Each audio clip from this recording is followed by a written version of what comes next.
home, auto, business insurance. I wondered did it start. Let's record video. I think it's recording. So we're going to make sure it is. Should we? Nah, we know it. We know it is. We always surprise ourselves when we start. Listen, man. I miss Jamie. So last week, we set up the camera. Yes. And we got it all rocking and rolling. And Dakota said, I don't know if that looks straight. I said, oh, no, it's pretty straight. And then we looked at the video. Uh-huh. It was not straight. Did you know? Yes. Did you know? I did not know. That there's a thing called binocular visual disorder? Give us a definition. Binocular visual disorder means that your eyes are not perfectly level with one another in your head. This impacts 10% of the population. I've never heard that. You know who's got it? This dude right here. I'm a 10%er. Not quite a 1%er, people, but a 10%er. No, I never heard Yeah, that. so I used to have glasses that had prisms in them. Okay. To try and level stuff out. I know what you mean. I didn't think the prisms ever really worked. He need them back again, people. This he need is- his prisms back in here. Yeah. So hopefully, I tell you all of this. Hopefully. I tell you all of this to say hopefully today is straighter. Hopefully. Hopefully. We'll find out. Because I let Terry take the lead on that. Yes. I just let him take a lead. I thought you was about to tell me something about my mama got vertigo. And I thought you was about to tell me that this had something to do with vertigo. And I was supposed to be like, Terry, come on, stop making up stuff. No. Binocular visual disorder and I miss Jamie. Both of those things are very true. Yes. So, anyway, let's get on with the show. Yes. We're here at episode 4, people. 4. Well, season 3. Boom. 3. Love that. So, we got a whole list of like 26 other shows that are already out for your viewing pleasure. We talk about all kinds of great things about what you need to know about insurance, how to buy insurance, how to use insurance, questions to ask your insurance agent. Yep. And we got another great show today, don't we? We do. I like it. I like it a lot. What are we going to talk about today? Today we're going to talk about another PKIG value, a new what to do when, a leadership lesson, and we're going to spotlight one of our clients. Ooh, I'm excited about this. I'm really excited about this. Terry, you actually personally know this person. I personally do. So this is going to be great. I personally And you know, if you want to hear more, what do you think people should do? I think that they should hit this like button and then they should subscribe to the YouTube channel. Exactly. We got a whole playlist that's just called Insurance is Sexy. You can find that on the PKIG or Phil Klein Insurance YouTube channel, but subscribe. Yes, because we're still trying to get to this 100. Got to get to the 100. I'm not used to, Terry, you know I got a saying. What's my saying? Well, you got about 12 of them. Which one? This saying is, I'm great at everything I do. Let's just be clear, okay? And if I don't get this, I'm gonna look. I know I do have a lot of sayings. I got a whole bunch of sayings. Wait a second. But I'm great at everything I do. So come on, people, don't make me look bad. Ooh. Oh my goodness. I can't wait to see how this show goes. Because normally, we get set up and I help us do all the setup stuff. Yeah. Today you brought the stuff in. Yes. You know what we're not wearing? I know. Oh. I know exactly what we're not wearing. I wonder how it's gonna affect. Let's just see. Let's just see. Surprise! we are not mic'd up, people. No. I think we're gonna be okay. I have a very loud voice, but I've recently just realized I have a little squeaky voice. I never realized this. I was like, oh my goodness, is that me? Yes. Your voice is not little. I mean, it's not really squeaky either, but it's definitely not little. When I listened to myself, I was like, who is that young lady? That's all I was thinking. I couldn't even recognize my own voice. I love it. That's amazing. Yeah. All right, so let's hit the first PKIG value, the first segment of the show. What is that value? It's work hard. Work hard. Work hard. I like that one. Yeah. You know what? You could probably do a little dramatic foreshadowing and figure out what the next PKIG value is, because they go hand in hand, They people. do. They go hand in hand. When I think of working hard, I think of working smart. Ooh, I like that. I think of collaborating. Mm-hmm. I think of using your resources. Yes. I think of just being as effective and executing at all maximum levels. Give it 120. Like, that's what I think of when I think of working hard. Like, people be like, oh, I had a long day. Okay, what did you do? What did you actually do? What do you mean you had a long day? What did you do? What did you get accomplished? Or what did you line up to actually get accomplished? You know, stuff like that. What do you think of when you think about work hard? My number one rule for working hard is my definition of integrity, right? Is do what you said you were gonna do. Yes. It's straightforward and simple. And that's part of last week we talked about saying no more. Yes. Right? So one way to stay in integrity is to say no more. We talked about that last week, like I said. But so that's one of them. And doing what it takes to get the job done well.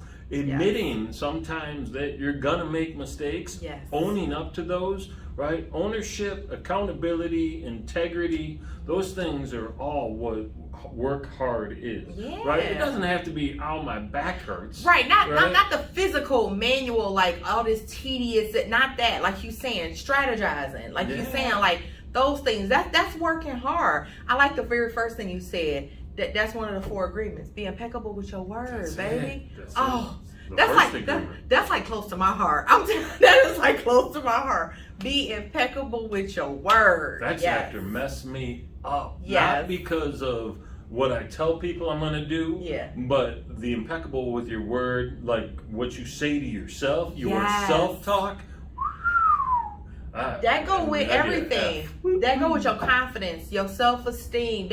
That drives so many engines. It just really does. It's an important lesson and a fantastic book. If we were doing a book review, I'd give it 2 thumbs up. I give it all my thumbs. All the thumbs. The other fingers too. Yeah, I'm gonna throw some toes up here in a minute. I love it. So yeah, that's a great book. But working hard, that's what we do, right? We're here from the time the day starts till after the day ends. Pretty much. And that's how that works. Yeah. Because we got stuff to do. And we want to make sure that we're taking care of you. We do. Be consistent. That's it. You know, Ooh, I'm gonna say working hard is actually being consistent, day in and day out. You working on the goal. It just doesn't magically happen. That's really it. It doesn't. What you want doesn't magically happen without working hard. It just is what it is. I can't remember if it was Edison or Henry Ford. I think it was Thomas Edison that's cited as saying, thinking is the hardest work to do. That's why so few people engage in it. What do you think of that? I wouldn't know which one said it, but it's so funny. I tell people that all the time. I be like, I actually think more at work than, they be like, what you so tired from? I say, using my brain. What do you mean? My brain is exhausted. That's all I did all day. Thinking. It's work, people. It is. It's mental. It's mental exhaustion. It is. Yeah. Yeah, it sucks it out of you. So, that's cool. That's work hard. Yes. Segment 2, we got a little bit of what to do when. Hey, have you ever been in a car accident? Do you have family members that have been in a car accident? Yes. Did you know exactly what to do? Because if you didn't, we're about to find out now. Exactly. I think a lot of people find this out after the fact and be like, oh, I wish I would have, stuff like that. So I'll just give you a small example. Terry in his roundabouts, you know how he do, y'all. So when he in his roundabout and he going the wrong way and then he hits somebody, right, because he's still going to take the roundabout when it's really he's supposed to be going right straight and then they go straight. Okay, so Terry getting in this accident. Not with me though, but another lady. They get out the car, they talk. So there's a couple things you want to do. Obviously, you always want to make sure the other driver's okay. If you're okay, because sometimes you actually in shock from the incident. You don't even realize that you're in pain or hurt or whatever. So, actually take care of your physical health first. Like, make sure you're okay. Make sure the other person's okay. Because if that one key thing is not taken care of, everything else don't even matter. Take care of that first. I think that's good. That's fair. Don't take pictures. Don't make phone calls. Like, people try to do that like in a moment of, and I think they just thinking, they brain just, just take it slow back down to the basics. Get that person's name, phone number, insurance information, and driver's license number. The basics. I personally recommend this, and people always tell me that they didn't do it because, let's say we exchange the information and a lady like, Terry is at fault. So the other driver has nothing really to, benefit from not providing Terry the right information, right? She has she has nothing to benefit from. Nothing to worry about. Because Terry, the at fault person, she has nothing to worry about. Terry doesn't know how to use a roundabout. Terry don't know how to use a roundabout. It's nothing. But let's say when Terry goes to, he finds out that all his little damage is, $200. Oh my goodness. Terry gonna go to the car shop, get his car fixed, move on with his life. He don't make a actual insurance claim. He just pays out of pocket. Sometimes that benefits you financially over the long run to pay for things that happen out of your pocket and not file an insurance claim. But what didn't Terry do while you was on the scene or even right after? Terry didn't make a police report. He didn't do anything. I think that's the number one thing people should always do. Make a police report because it's recording what happened at that time. It's always going to be the he say versus she say. A police report documents what actually happened in the event. Who was there? Because I've even seen where some people be like, the other person will make things up, like it was another driver in a car and they got injured. You see what I'm saying? Right. People can start like false insurance claims basing injuries on something that never happened. You're like, that would never happen. You don't have any proof that it didn't happen. A police report is evidence. Get witnesses. Most of the time when it's a car accident, what do people do? Pull over with their nosy Nelly self.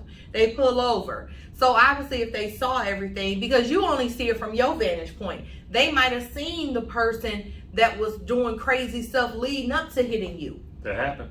Get that witness not a statement, but get that witness's name, phone number, stuff like that.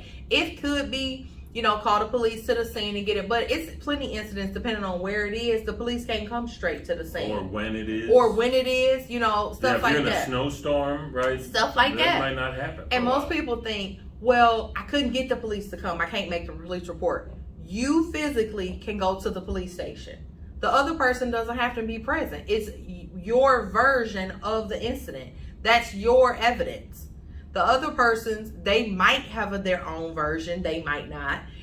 Something else you can do if it happened on a very busy street, the city can also get the recordings, like the street stuff. Oh yeah. You could just get that off the camera. So that's something else you want to do. But always just, try to be conscious of when it was, who it was, name, phone number, if they have their insurance information and their plate number, what kind of car were they, driving in, and then make the police report. The reason we want to make it sooner than later is because the events are fresh in your mind. If you wait a week later, you'd be like, I think I was, of course you're going to remember the street you was on, but not like every single detail that was just right then. We don't have good a memory as we think, people. Police stations are open late. You got time. They never close, actually, people. That's it. That's they never open close. late. They're one of the things that are always open. They're like White Castle, man. You can go in, get a 10-sack. White Castle. I was thinking of something else. But listen, and the witness statements. If it's somebody there, get another person's vantage and viewpoint of what happened on the incident. And last but not least, so you did all that behind the scenes. After, then you can contact your insurance agency with everything that you have, but not hysterically, when you should be more concerned about like your safety and your health in the, not in the moment. Then you can call us with all the information that you have, and then we can proceed with claim if need be, if you're not going to pay out of pocket. That's it. That's solid advice. Just solid. How come no taking pictures? What's up with that? Well, no, what I mean is like when you get out, no, taking pictures is good after, because some people literally have called the office while just in the incident. Okay. Like they in the car, like, oh my God, I just got an accident. Ooh. Like you're like, whoa. I can hear the sirens coming. So how about you do that first? Like, you know what I'm saying? Like, but after, yes, taking photos are a great evidence, because I've even seen people never get their car recovered. Like it go wherever it's going to go and be drug off because it's messed up. Having that physical evidence of it is good. So yes, okay. After you are safe, everything, because I've seen altercations on scenes. Like Think about the other. Okay, prime example. You said, why not take a picture? Let's say you're taking a picture of the other person's car and they in there hurt.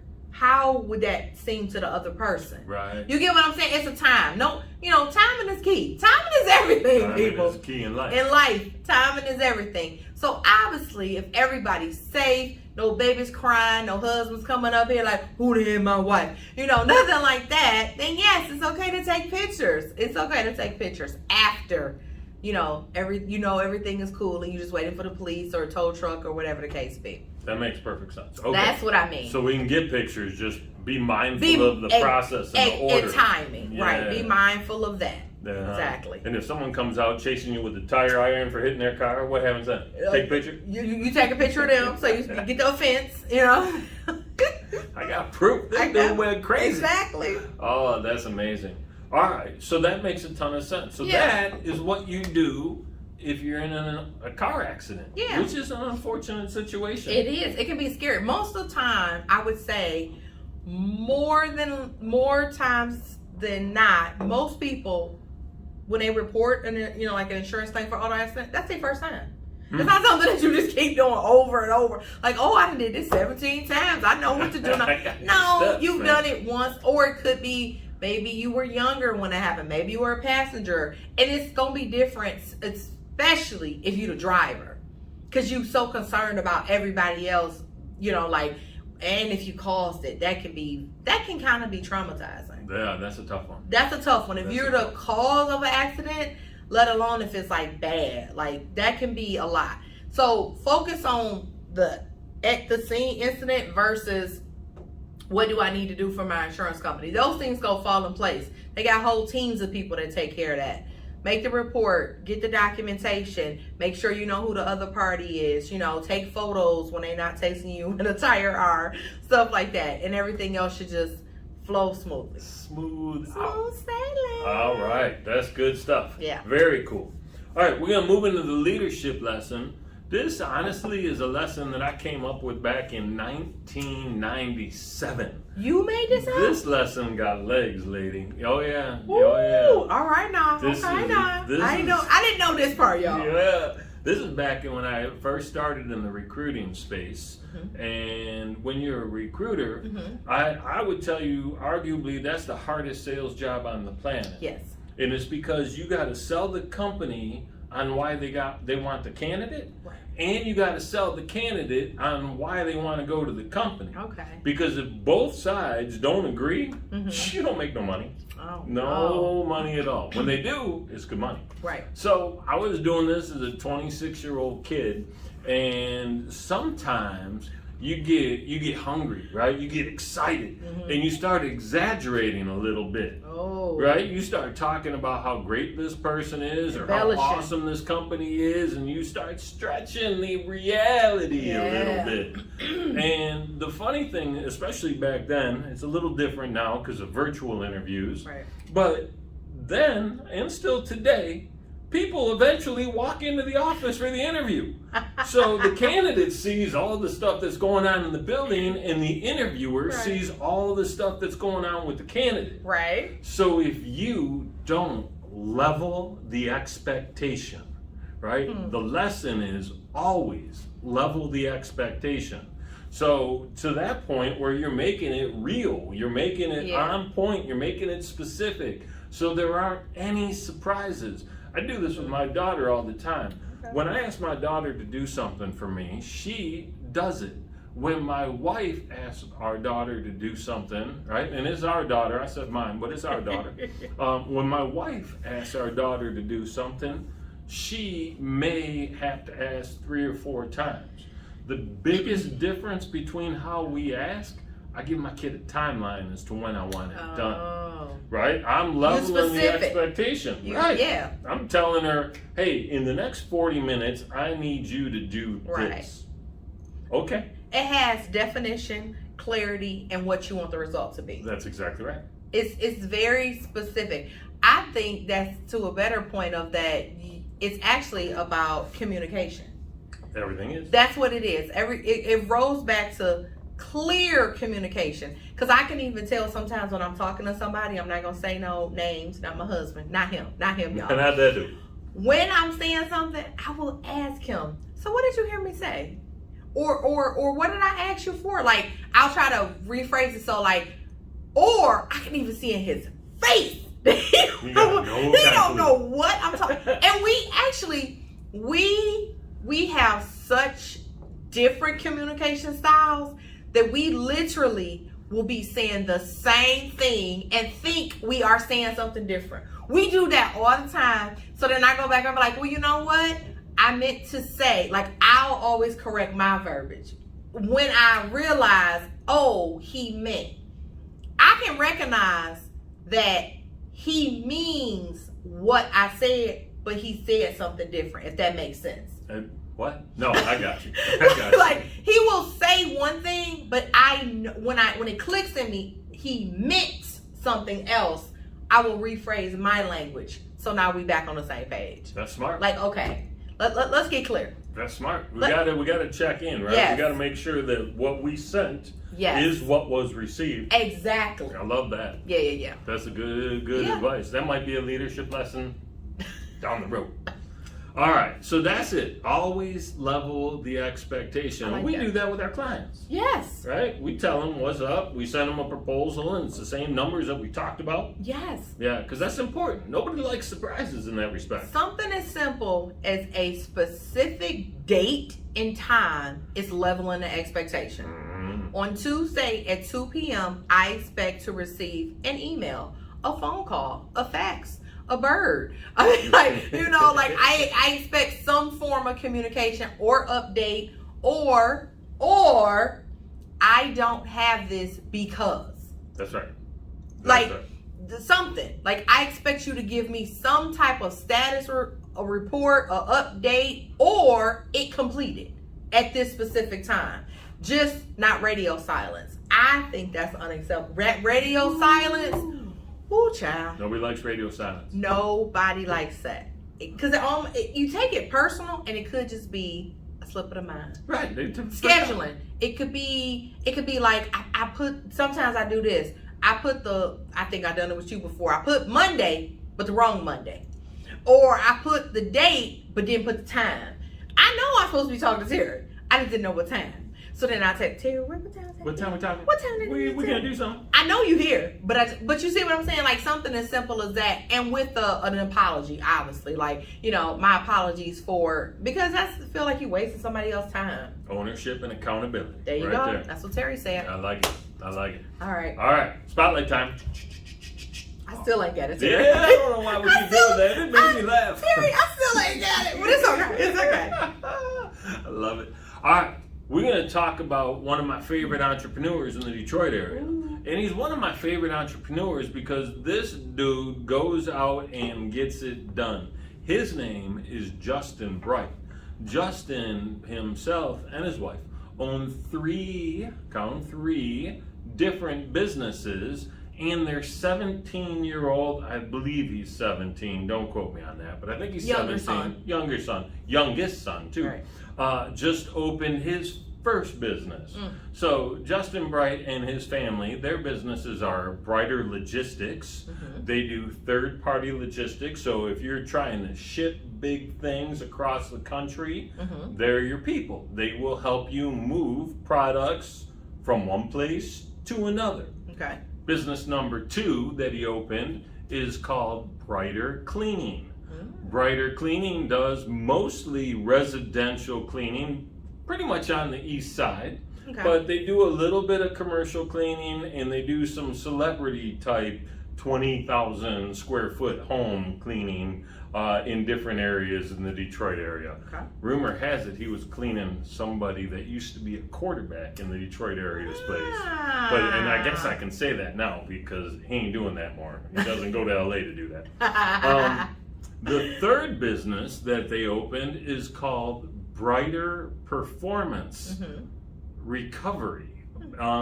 And so this place is really cool. It's got a cryogenic tank. Okay. Where you step inside of this almost like stand-up looking tanning I know what that is. with your neck sticking out. Uh-huh. Right? And that cold. It is cold. Yeah, I did that before. 170 degrees below zero cold. Mm-hmm. Christina and I went out and visited. And they've got some massage chairs and they've got infrared saunas. And so it's for mostly athletes and people that need to recover their muscles. Mm-hmm. And their son just opened, I think it's called Brighter Kicks. He's selling shoes. He's selling That's so sneakers. cool. Yeah. So he's got a little storefront sitting right there next to into their building. He got a storefront? He got a storefront. This boy is doing big things. My goodness. But if you think about it, if your parents are entrepreneurs, it's more likely that you will follow in that footsteps because you see the positives, and obviously you're gonna see the hardships too. But they gonna be encouraging and supportive in those, and the parents can show the child the mistakes I made. We gonna make sure you don't do those things. Terry, is it possible you fit to drop all those links at the bottom? Yeah, we'll figure out how to get. We gonna figure it out. We gonna put them links in the bottom. That is great. That is cool. That is great. I know of the businesses. I didn't know him personally or whatever, but that's like cool to know more content behind that whole, just I call it a franchise if you ask me. Yeah, this dude's he got a suite of business. He's a serial entrepreneur. Yes, he is. And not like Poster Kellogg's, but But no, that's cool. That's it. That is very cool. I'm so excited. I'm actually really excited for his son. That's a booming thing. Mm-hmm. I actually, my daughter and my husband actually only buy shoes from places like that. They don't, really? They don't go to regular stores. I'm trying. I'm gonna tell them about it.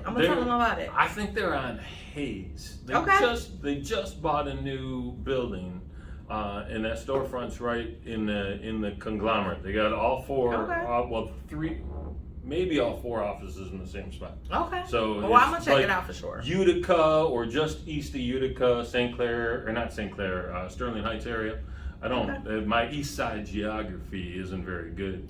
I used to tell people that anything west of Telegraph was east, or east of Telegraph is the east side. I was gonna say, what's that, Huron? Like the other side of the world, man. Oh wow, I'm gonna check it out. I love supporting small businesses. Yeah. I would rather give my money to him than Finish Line. I love it. If I'm being honest. Yeah, so we'll get the links. We'll put them in the YouTube write-up, so you'll be able to see those there. We'll make sure they're in there. Yep. But if you want to see those links, yes, you got to go to the YouTube. Exactly. And while you're there, you might as well like and subscribe and share. And share. That would be outstanding. That would be outstanding. All right. So Dakota, yes, we done. I know. I must keep saying it again. I like this format way better. I love it. I love it. I love it. I love it. I love it. I love it. All right. All right, people. We'll see you very soon. Bye. Have a lovely day. Episode 4. Bye.